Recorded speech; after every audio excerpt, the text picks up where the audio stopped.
see tonight has put in an unimaginable amount of work into the show.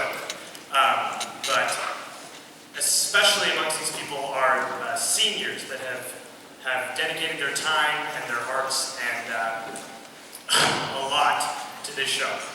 We spent the last 3 years with them, us being juniors, and we've got to see how much they've grown over that time and just how much work they've put in, especially to this last performance. So tonight we'd like to recognize those seniors. Olivia Transmile.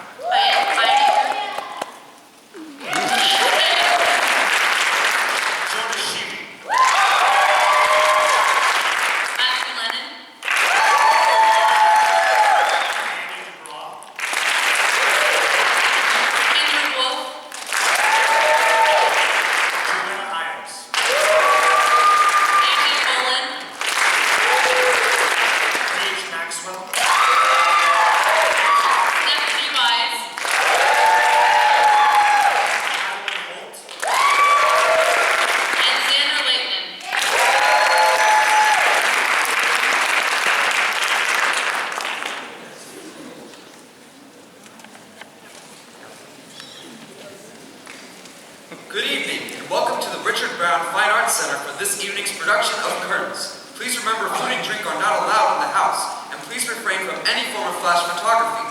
Also take a moment to silence and turn off your cell phones. Thank you. And now, let's travel back to 1959 Boston for opening night of the out-of-town tryout of Robin Hood. And watch out for the... Oops, sorry, no spoilers. Enjoy!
gonna be one tough act to follow.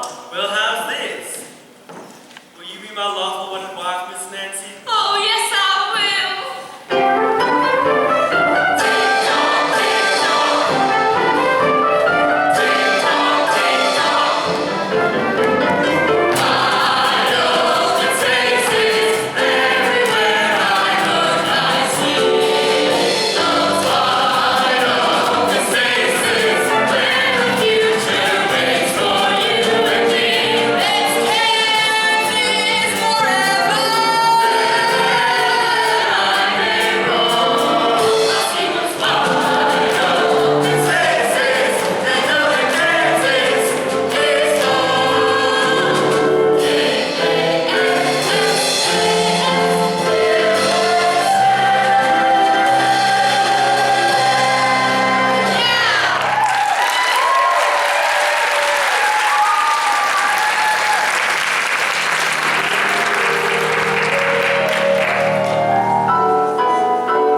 Why not? I've been carrying her all night.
Who'd want her baby to destroy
of genius has a mind like that. So perspicacious, wise and kind like that.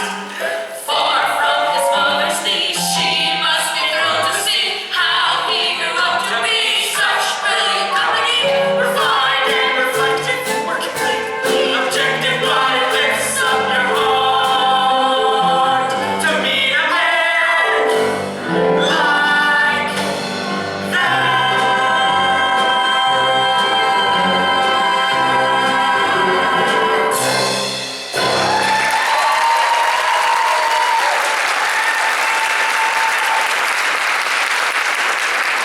Yeah, that's all well and good, but the Cambridge Patriot is not the Boston Globe. The Globe is the review we needed. Funny, none of them mentioned Jessica fainting. Well, she fainted during the battles when all the critics dashed out of the theater and dashed off their postmortems. Face it, we've gotten our notices and we've been given notice. Afraid you're right. No, no! You two are just oversensitive because you wrote the show. This is only round one, people. The first musical my husband and I produced was savaged out of town. But we rolled up our sleeves, did a major rewrite, and brought it to Broadway. And that musical, my friends, was Kiss Me, I'm Irish. Closed before the audience even opened their playbills. But the point is, this is a Sidney and Carmen Bernstein production. We decide if it goes to New York, not Daryl Grady of the Boston Globe. So we're still shooting for Broadway. Aaron, Georgia, you keep writing songs that bounce. Oscar, you keep writing checks that don't. Very nice, but until our leading lady gets out of the hospital, who knows what happens next? Well, they just have her under observation. I'm sure she'll be out by... Sounds like our director. Is there no limit? And he got such horrendous reviews. Is there no limit, I ask you, to my unbridled brilliance? Chris, where were you tonight? I put a lot of money into this show. As a Oh, be director. still your foolish mouth. Nothing to be gleaned by watching the frozen audience that is an opening night. I went for a walk, past the Church of the Holy Cross, wildly spiritual. I tell you, those Catholics should know to put on a show. And right there, in the middle of the Eucharist, I had an epiphany. See, at this stage in any musical production, one should refrain from inventing anything brilliant, but instead remove all that is awful. And when I ask, without fear of contradiction, what's the most awful thing about this show? Jessica. Jessica, of course. Carmen, I've come here to tell you to get rid of our leading lady, only for the cast to inform me she's in the hospital. See the hand of the Lord in this one. I'll for you in your office. Thank you, Joni. That's probably my husband calling. And where was Sydney tonight, Carmen? Sydney's in New York booking a theater for us. And knowing my husband, also booking a soprano who doesn't dance but knows how to move. At least she can joke about it. Well, it's easy to joke about marriage, but men like Sydney and you don't take it seriously. There's no comparison. I never did more than flirt with any woman in any cast once you and I were engaged. Barbara O'Brien. She was an usher. And that was after you moved out. Oh, so you decided to look up from your music and noticed I was gone. Jody! You're the stage manager. How's the cast taking the reviews? They decided to dress to the nines and throw a combination opening and closing night party. Defeat is the lot of you. You've yet to hear my master plan, but hear it ye shall. Joni, come help me watch you move the piano. What plan? You think he wants us to go to Broadway using an understudy? Well, at least we still have Bobby in the title role. I mean, and that's what matters, right? I mean, the only reason you teamed up with me again was so you could rekindle romance with our leading man. Aaron, when I signed up, I had no idea Bobby was in the show. Really? Then why at our very first rehearsal did you walk right up to him and say, Hi, Bobby. Hi, sweetie. Well, it looks like we're going to be headed back to New York a little sooner than we thought. But if you and I are headed back together, this is one flop that's a big hit for me. I've been man before. A brief demonstration of what's been wrong with the entire show from its very first love song. You mean Thinking of Him? That's one of my best songs. One of our best songs. See, Georgia agrees with me. Nonetheless, I had an issue from it since our very first day of rehearsal. Georgia, sing the leading lady's opening number. Which song is this? The one with the new lyric Georgia wrote about me. About Rob Hood. Precisely. Aaron, play. Georgia, sing. Joni, put her in like Q5. Like five. This is silly. I haven't sung on stage in years. Just sing.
Listen, Chris, if you mean to tell me something's been wrong with that number since our first rehearsal, you'll have to tell me what.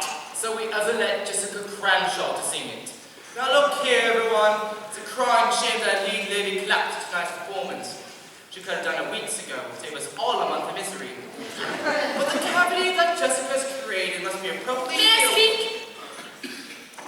As Jessica's understudy, I would feel terrible No need taking to feel over. terrible, Nikki. But- You're still gonna be the understudy. To Georgia. She's not here. Just in words. I don't know, Chris. Georgia. You know the script and the score better than everyone else. Sing the songs from your heart, because that's where the words come from.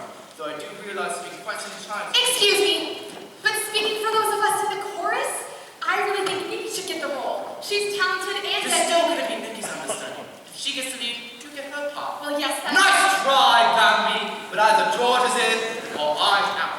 Oscar, what do you have to say about this? Chris, I'll put my money where your mouth is. Launder it first. Eric, I suppose more than meets with your approval. No, to be honest, it doesn't. Thanks for the vote of confidence. I have my reasons. You always have. Besides, this entire debate is pointless if Jessica shows up tomorrow. Her performance was worse than ever this evening. Jessica Cranshaw will never be better than she was this evening. But she was horrible. I know, but she'll never be better. She's dead. That was the hospital on the phone. In terms of future performances, Jessica Cranshaw now has a conflict. What happened? You want to tell me? Chris, would you like to say a few words to the company about Jessica? Alright, everyone, let's have a minute of silence to match the audience's response to Jessica's first number. Chris! Alright. Promise semicircle, boy, girl, boy, girl. Tallest on the inside. No, Bambi, look the entire right side of the house. Jessica was part of our company, and now we part company. May we both hold her in our thoughts and in our resumes. And as thespians, I'm sure we'd all like to display your sorrow, as both a tribute and as an acting exercise. Sasha, F sharp minor.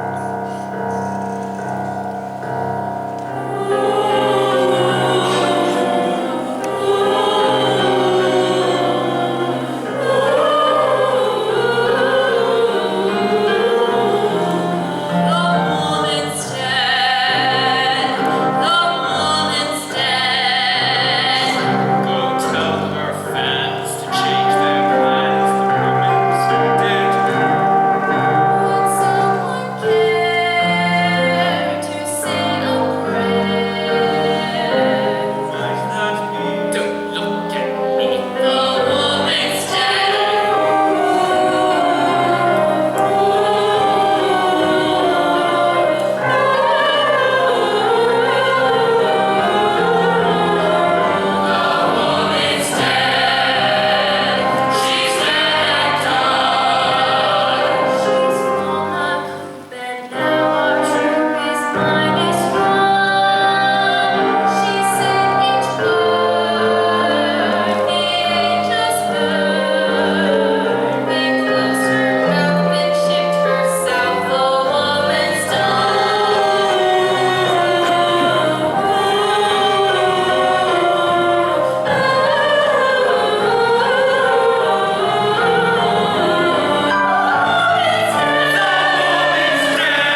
it gently deserves.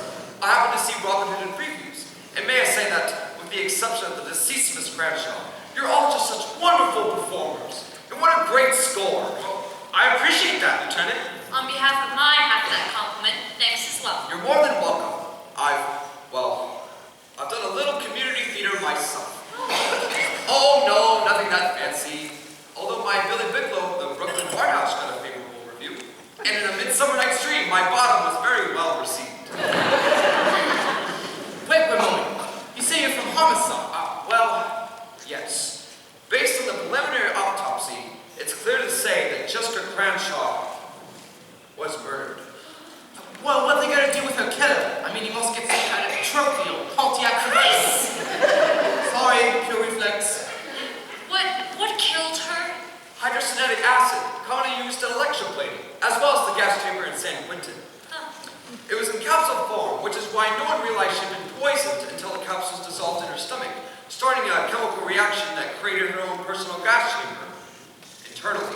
Horrible. Working backwards from when the capsules dissolved, we know she swallowed them in the very final minutes of this evening's performance. Couldn't she have poisoned herself? Oh, trauma at the back of the throat. She didn't take them voluntarily. Now, may I ask who's in charge here, other than myself? Permit me, Lieutenant. I'm critically acclaimed director Christopher Belling. Now we're blocking your investigation. Oh, I hope that's not the case. But if you need to clear things up with your cast, please go right ahead. Alright, everyone. I assume you all give Georgia your support as she steps into the late Miss Cranshaw's shoes. That's brilliant. As one would expect of me. Also those in favor in Robin Hood and Georgia. Show of hands. That's it? Listen, people. Life is full of setbacks and disappointments. But with Georgia taking the lead, we've got ourselves a real shot. This show is going on. Now who's with me? You know, if we leave now, we can make the last train back to New York. Stop! It's clear that every one of you is in perfect physical condition, so the show must go on. Why? Because, as well as time itself, there's a grand theatrical tradition that the show must go on. I've got a contract. You signed a contract. Go read your contract, and I will count to 10, and then I'll sue you. Oh yes, I'll sue you. And when I sue you, you'll never work again. I am. Mrs. Bernstein, as equity deputy, I must warn you.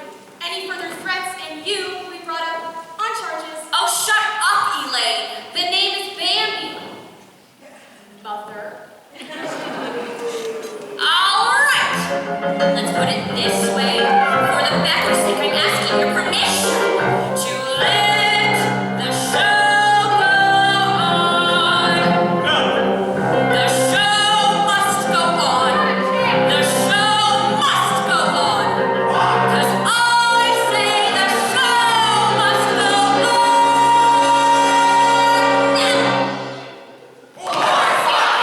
I can't believe I'm hearing this. I won't believe it. Putting on a musical has to be the most fulfilling thing a person can ever hope to do. You're all heroes to me. You're a special kind of people known as show people in a world of wrong. The audience might ready to sit there and clap, hearing you sing, watching you tap. Did you know your dentist works on being show business? Your window washer wants to be a star. And though your analyst may never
several times on the bus ride home the other night.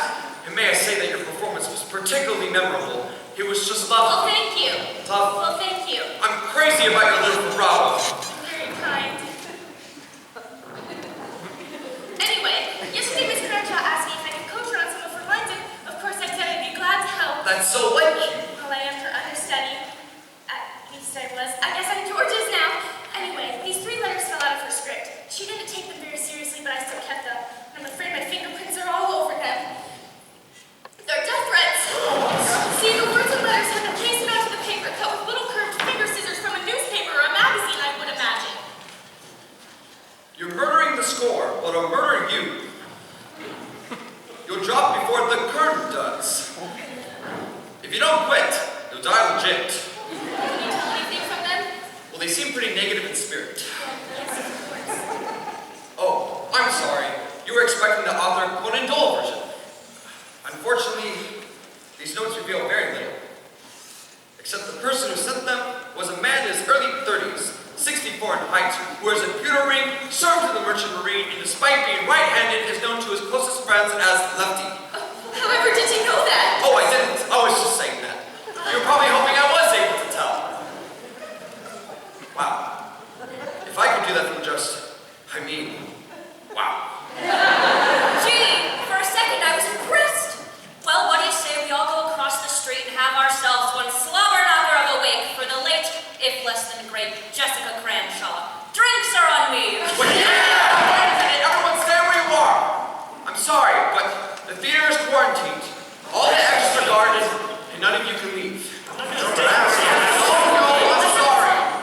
The entire company will be sleeping right here in this theater until further notice. Emergency services are bringing cots and meals. Wait a second. The talented members of the cast are entitled to a day off. The talented members and even you, Elaine. Okay, listen. Tell me if I'm wrong here, but to the best of my recollection, Jessica Cranshaw never left this stage during this show's last 10 minutes. Yeah, that's right. If so, then I'm very sorry, but she had to have been murdered by one of you. I've never had a case with this many suspects, and I can't have each of you followed around the clock. Better I have you all under lock and key until I solve this crime. You're taking the law into your own hands, Choppy. Well, that's sort of what I'm paid to do. I mean, that's why I have a badge and my own gun. Anyway, being sequestered here will help you focus on fixing the show. Fixing. Who's that? That sounds like my husband. On his best behavior. Looks like you left New York. Lucky New York. Well, isn't this just peachy keen? You all waited up for me. I just brings you back to town, said you. Joni, I'm still wearing my coat. Sorry, Mr. Ernst. Sydney, it's been an awful night. I hear you, Chris. I'm turning in my resignation. I can't hear you, Chris. How you holding up, Oscar? Oh, can't complain. That's right, you can't. Welcome back to Boston, Sydney. Well, hello. It's me, your stepdaughter. Oh, sorry about that. It's family. And last but not least, Mrs. B, my junior partner and lesser half. All right, let's get this over with, Sydney. What, you expect me to be upset? I leave you in charge of opening night and return to find a murdered leading lady, dead in reviews, and a bunch of cops who tell me that I can't leave the theater! I'm afraid you've arrived at the wrong time for you and just the right time for me, Mr. Bernstein. Excuse me? Lieutenant Chaffee. Now listen, folks, you should all go about your various tasks just as if this weren't the scene of a homicide. Detective McNichol is waiting downstairs for your pertinent information, and I'd like each of you to give me your name, address, and 8x10 glossy, and I'll be speaking with everyone in the morning. Pleasant dreams, everyone.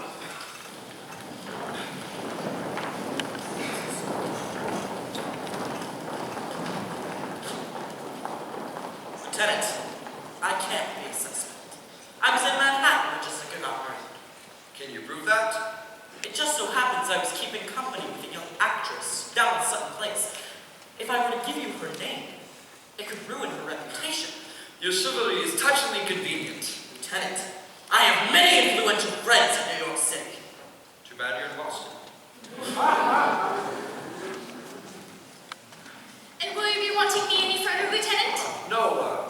but I do have some questions for your boyfriend. I don't have a boyfriend. Oh, well, gosh, actually, Miss Harris, I'd like to take you into my confidence regarding this investigation. Why's that? Well, because if I don't, there's really no reason for us to keep talking. Well, then take me into your confidence with confidence, Lieutenant.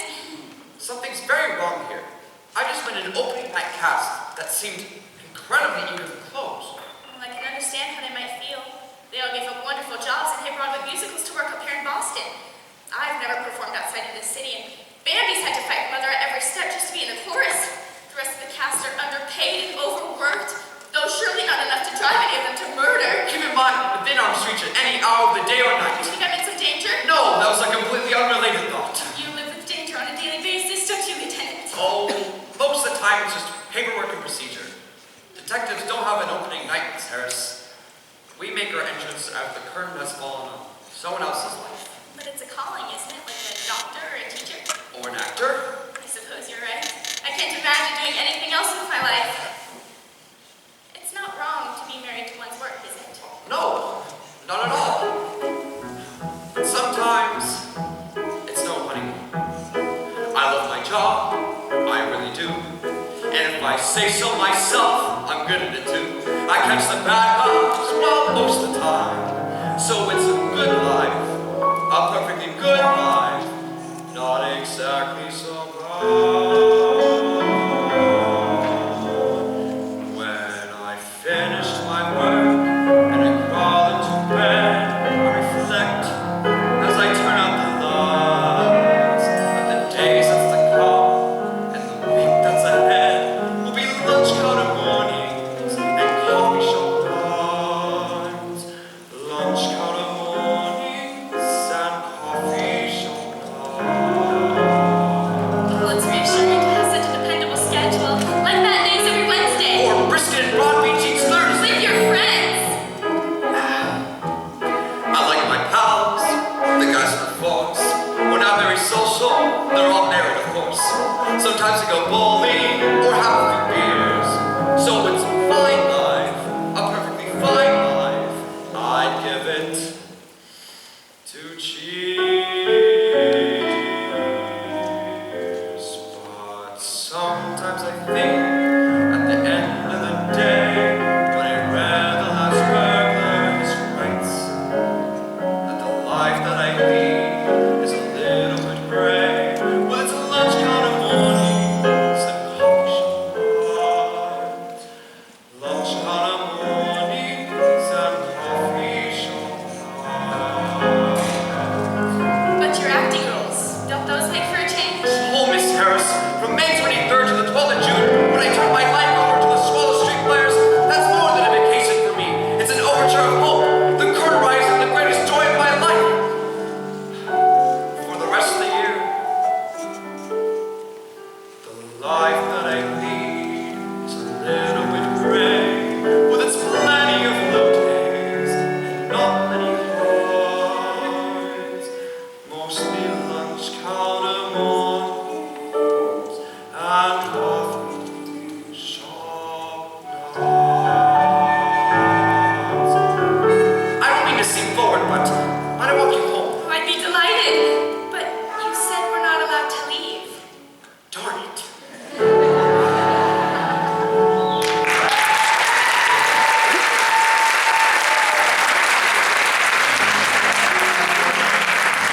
excuse the killer, would you please take her next? Oh, Technical Fearless here with the last delivery of clothes from your hotel rooms. Collect your bundles downstairs, and in a half hour, Lieutenant Chaffee will begin questioning altos and tenors.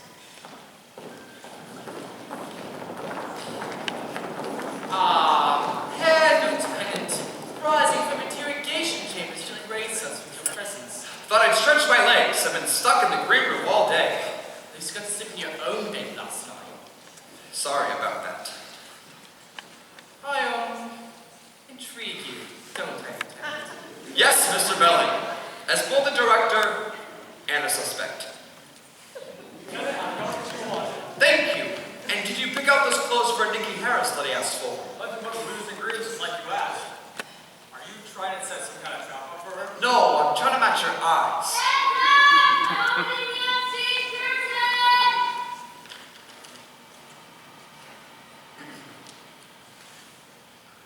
Excuse me, Lieutenant Frank Chaffee.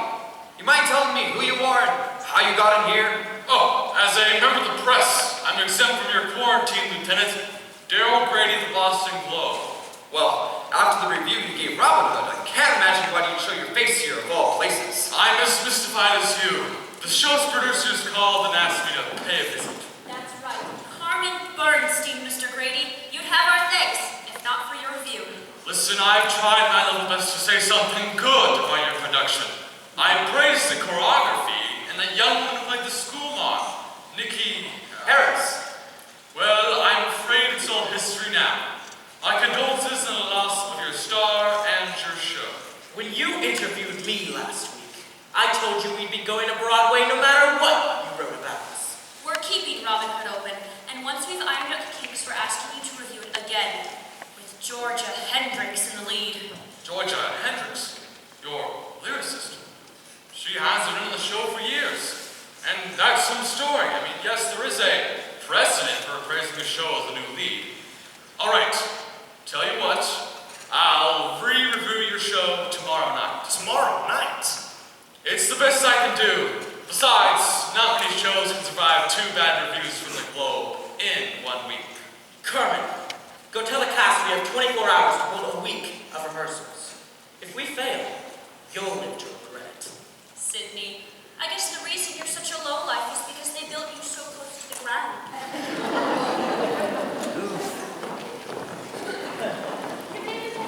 Oh, you just made it one, Miss Harris. That dress goes very nicely with your eyes, Nikki. Thank you. And I can't believe it, Mr. Dale Brady. Am I allowed to offer my thanks for the kind words you wrote? Oh, please don't misunderstand, Miss Harris, but I try not to fraternize with the artist I review.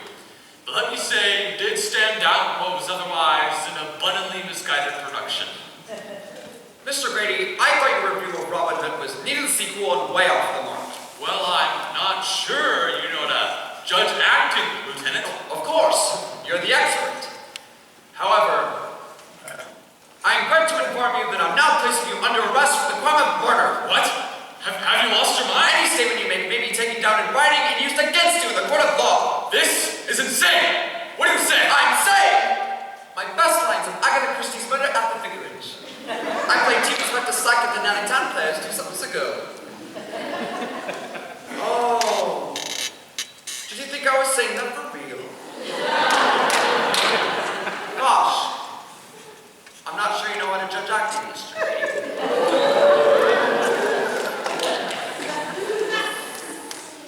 You can go now. Come on, Brady. I'll walk you to the door. Swell acting, Lieutenant. And not just on community theater level. I mean college. Thank you. And how is your investigation coming along, if I may ask? I've been going over the show's financial records, and you know, you were right. Everyone here is working for the same equity minimum, and not just newcomers like you and Bambi, but your stars as well. Look, this is really no place to talk. Why don't you and me get out of here for a little while? You won't let me leave. Darn it! Lieutenant, you must clear the stage immediately. I've been informed we have less time to reinvent this show than Moses did to cross the Red Sea. Yeah, go on his side. Can I meet you tomorrow? Nikki, go fetch Bambi. I have no choice but reblock in the same now. Oh, I'm going to have to watch this. Why? You think something's gonna happen? No, I just really like this number. Although, What? oh, it's nothing. But, What? oh, I can't believe I'm saying this and shoot me with my own gun if I'm out of line. What is it? I don't think simply changing the choreography is going to help. The music itself is kind of lackluster. It lacks luster. 3 women in the Arkansas River in a rowboat sinking fast, trying to get to the federal courthouse before the farmers lose their land. Great stuff. It's your 11 o'clock number.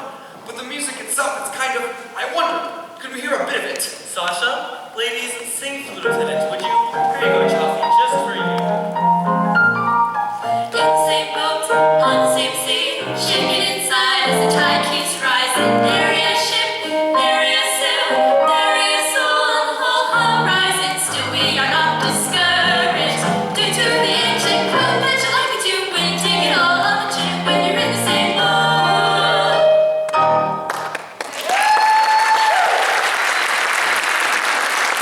You see what I'm saying? For such a big moment in the show, it's sort of mild-mannered. Strangely enough, I agree. We need something new, something that's catchier than pink eye. Oh, you want a hit? Yes, we want to hit. Nothing from your failed shows either, Erin. None of your ein-klein drunken music. Listen, Chris, if you expect me to come up with anything, you gotta find me a little private time with my piano and my writing partner. Well, your writing partner is now my dancing partner and the star of the show. If she doesn't get the saloon number under her belt tonight, we're all finished. And we need to see that very same number in full dress regalia this instant. Joni, go tell the cat to prepare for the final bars at the bar in the Barbie Bar Saloon. Say again? I can't say that again. Mr. Belling's rehearsal takes top priority, so anyone who needs to go change, please go right ahead. And for the rest of you, please proceed to the green room, where Detective O'Farrell will be fingerprinting the entire company. That is, unless one of you would be kind enough to explain why you committed murder. So let's clear the stage and give the composer the solitude he needs.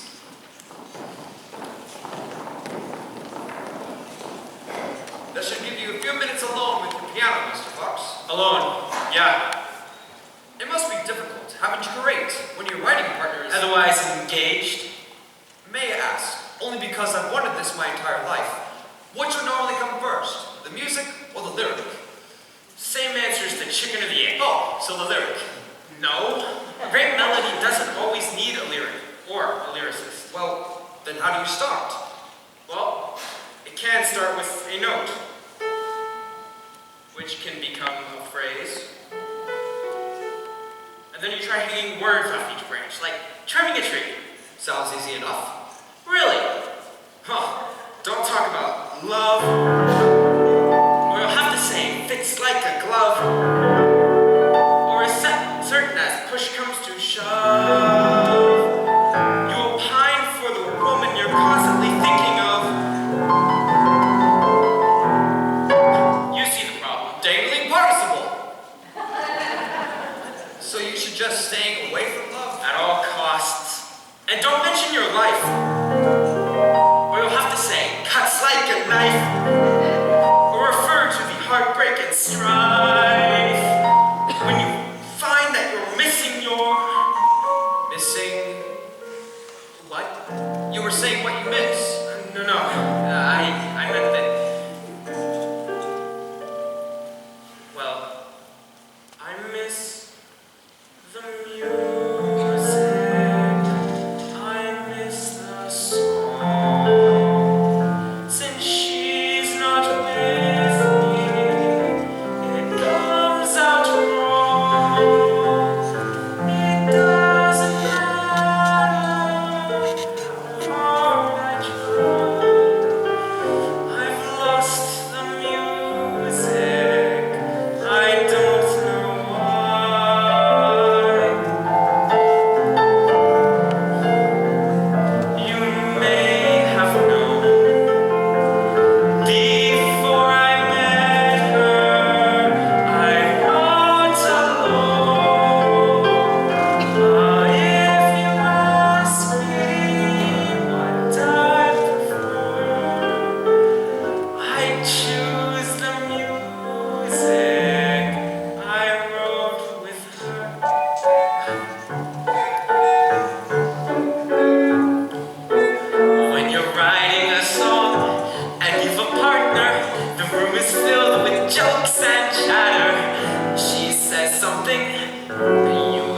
something.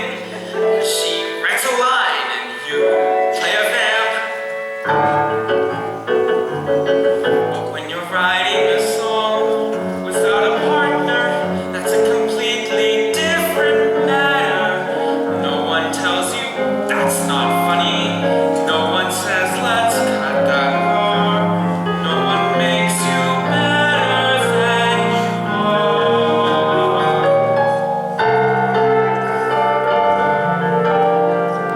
I can't pretend I've missed the music. I've missed my friend. No need to ask me what I prefer. I choose the music I wrote with her. I liked the music I made with. Sorry, am I interrupting? No, I'm afraid I'm the guilty party there. But thank you, Mr. Fox, for all the input. Miss Hendricks, best of luck in your upcoming performance. We'll speak later. I forgot my lyric. Can you believe it? Me! Well, you're not the lyricist now. You're the star. How does it feel to be back on the boards? Terrifying, thrilling. I missed Uh-huh. the stage. Oh, you told me you got a little out of it right away. Must we? It's our last chance to land, and I'm going to pack it in for the night. Here we go, honey. Aaron, I'm starting to think you were right about me being wrong for this. Georgia, break a leg. Thanks. You can finish the song without me? I'm a one-man band.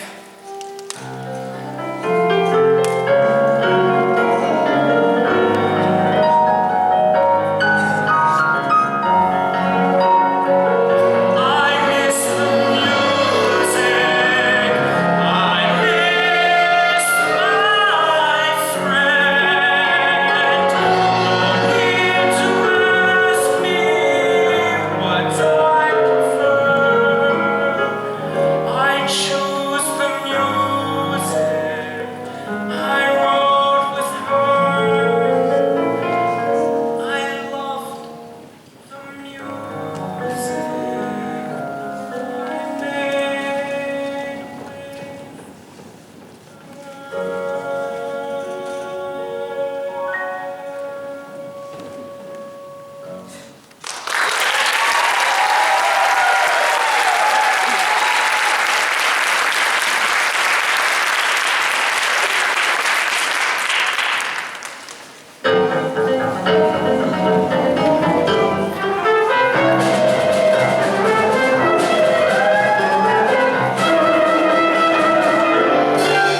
with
And as warm positions, I like to fix our pose for the Act 1 curtain. Oh, sorry before any of you go.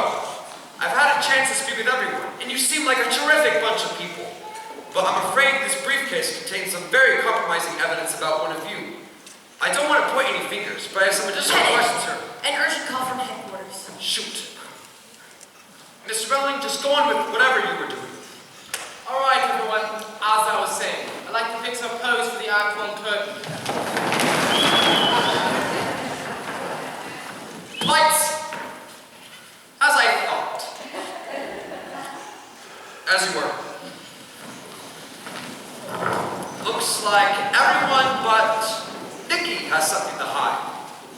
There's nothing in the briefcase, by the way, except a container of chowder from the Union Oyster House. Is it Manhattan? Yeah? Like Mama used to make. Here you go. So, I've had a chance to speak with everyone, made a few phone calls, and what do I come up with? A murder victim named Jessica Cranshaw, who's been working for a fraction of her usual firm salary. A distinguished director who despised the late Miss Cranshaw, let slaves to make the show work all the same. A dancer choreographer who gave up the chance to work at Bella Jean to do a song and dance for spare change. Ex-partners in marriage and music, who inexplicably reunite though they no longer work in harmony. A one-man bank named Oscar Shapiro, who despite having no prior interest in theater, suddenly sinks one payment after another into this production. And a company who celebrates when their show is torn to ribbons by the critics because they're at long last free to take better jobs on Broadway. What does this tell me? That Sid Bernstein has been blackmailing every member of this company into working for this show. Even you, dancers? Okay, when I first started out, Sid Bernstein wanted to make my audition a private one. I just walked away. But what about you chorus boys? You seem like clean-cut fellows. What could all of you have done that you wouldn't want the folks back home to know? Lieutenant, I have to think most people have something about themselves they'd like to keep to themselves. Agreed, but I'm not here to uncover everyone's dark secrets. Only the one that caused someone to murder Jessica Cranshaw. People, I had no idea this was how Sidney got you all to work so cheap. He's the one who handles the negotiations. Well, he won't be able to deal his way out of breaking the law this time. Ladies and gentlemen, you won't be blackmailed anymore! But you're all still murder suspects. Now get to work. You may have joined the show for the wrong reasons, but you're going to press on because you signed a contract. And don't forget it. And Oscar deserves a return on his investment. Thank you. And because the best way for me to solve Jessica Cranshaw's murder is to turn up the heat on this pressure cooker of a theater. And lastly, because this could be a really good show. Yeah. Take it, Chris. All right, everyone. As I was saying. Hands up! We're striking the set! Jody! I'm sorry. Bobby, last 4 bars, please.